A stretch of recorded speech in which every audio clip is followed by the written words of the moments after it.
Hello friends, ఈరోజు నేను మీకు ఈ ఎక్సెల్ షీట్ని మనం పీడిఎఫ్లోకి ఎలా కన్వర్ట్ చేసుకోవాలో మీకు చూపిస్తా అండి. సింపుల్ అండి, ఈజీగా ఉంటుంది. అవి ఎలాగంటే ఇక్కడ రెండు పద్ధతులుగా మనం చేసుకోవచ్చు అండి. అంటే సేమ్ అండి, కాకపోతే షార్ట్ కట్ కీ యూజ్ చేసుకొని. ఒకటి షార్ట్ కట్ కీ వచ్చేసి Ctrl+P అనేది ప్రెస్ చేయండి ఒకేసారి. అప్పుడు మనకి ఇక్కడ ఇట్లాగా చూపిస్తుందండి. ఓకేనా? చూపించిన తర్వాత ఇక్కడ మీకు నెంబర్ ఆఫ్ ఆప్షన్స్ ఉంటాయండి. అక్కడ మైక్రోసాఫ్ట్ ప్రింట్ టు పీడిఎఫ్ అని క్లిక్ చేసుకోండి. క్లిక్ చేసుకున్న తర్వాత ప్రింట్ అనే ఆప్షన్ మీద క్లిక్ చేయగానే మనం ఎక్కడైతే సేవ్ చేయాలనుకుంటున్నామో అక్కడికి వెళ్తుందండి. ఓకేనా? సో ఇది ఒక ఆప్షన్. సెకండ్ ఆప్షన్ వచ్చేసి ఇది డైరెక్ట్గా ఎలా అంటే ఇక్కడ ఫైల్ అనేది ఉంది కదండి. ఫైల్ని క్లిక్ చేసిన తర్వాత ఇక్కడ ప్రింట్ అనేది ఉంది. ప్రింట్ని క్లిక్ చేయగానే సేమ్ మనకు ప్రీవియస్లో Ctrl+P అని క్లిక్ చేయగానే ఇట్లా ఆప్షన్ వస్తుంది. సేమ్ ఇక్కడ కూడా మనం మైక్రోసాఫ్ట్ ప్రింట్ టు పీడిఎఫ్ అని క్లిక్ చేసుకోవచ్చు. ఓకేనండి?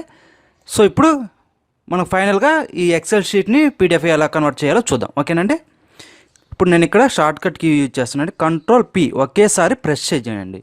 చేయగానే ఇక్కడ నెంబర్ ఆఫ్ ఆప్షన్స్ చూపిస్తాయి కదండి. ఇక్కడ Microsoft print to PDF select చేసుకొని తర్వాత ఇక్కడ మనకేముంది ప్రింట్ అని క్లిక్ చేయండి. క్లిక్ చేయగానే ఇక్కడ మీరు ఎక్కడైతే సేవ్ చేయాలనుకుంటున్నారో ఆ ఫోల్డర్ని సెలెక్ట్ చేసుకొని ఒక నేమ్ ఇవ్వండి. సో నేను ఇక్కడ నేమ్ ఇస్తున్నా అండి. సో ఈ నేమ్ ఇచ్చిన తర్వాత మనం జస్ట్ ఇక్కడ సేవ్ అనేది ఉంది కదా, క్లిక్ చేయండి. క్లిక్ చేయండి. చూడండి ఇక్కడ నెంబర్ ఆఫ్ ఎన్ని ఉన్నాయి, 171 ఉన్నాయండి. సో వన్స్ ఇక్కడ అయిపోయినాక ఓకే అయిపోయింది. ఇప్పుడు సేవ్ అయిపోయింది. ఇప్పుడు మనం ఎక్కడైతే సేవ్ చేసామో అక్కడికి వెళ్ళి ఓపెన్ చేద్దాం, చూద్దాం. అక్కడికి చూడండి, నేను నేమ్ ఇచ్చాను కదండి, ఎక్సెల్ టు పీడిఎఫ్. సో ఫోల్డర్లో ఇచ్చి ఇప్పుడు దీన్ని ఓపెన్ చేస్తాం. ఇది ఆల్రెడీ మనకి ఇక్కడ పీడిఎఫ్ అని చూపిస్తుంది చూడండి.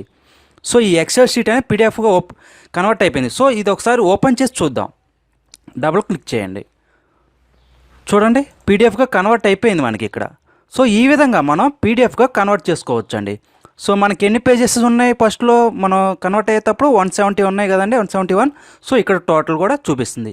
అదేవిధంగా ఇక్కడ మీకు చూడండి ఈ యొక్క ఫస్ట్ పేజీలోనే టైటిల్స్ వచ్చాయండి. నెక్స్ట్ సెకండ్ పేజీ చూసుకుంటే టైటిల్ అనేది లేదు. సో మనకి ఒక్కోసారి తెలియదండి. సో మీకు ఈ టైటిల్ కూడా ప్రతి పేజీలో రావాలనుకుంటే సో నేను ఇక్కడ ఈ వీడియో పైన ఒక లింక్ ఇస్తానండి. ప్రతి పేజీలో టైటిల్స్ ఎలా రావాలనేది ఒక వీడియో లింక్ పైన ఇస్తాను.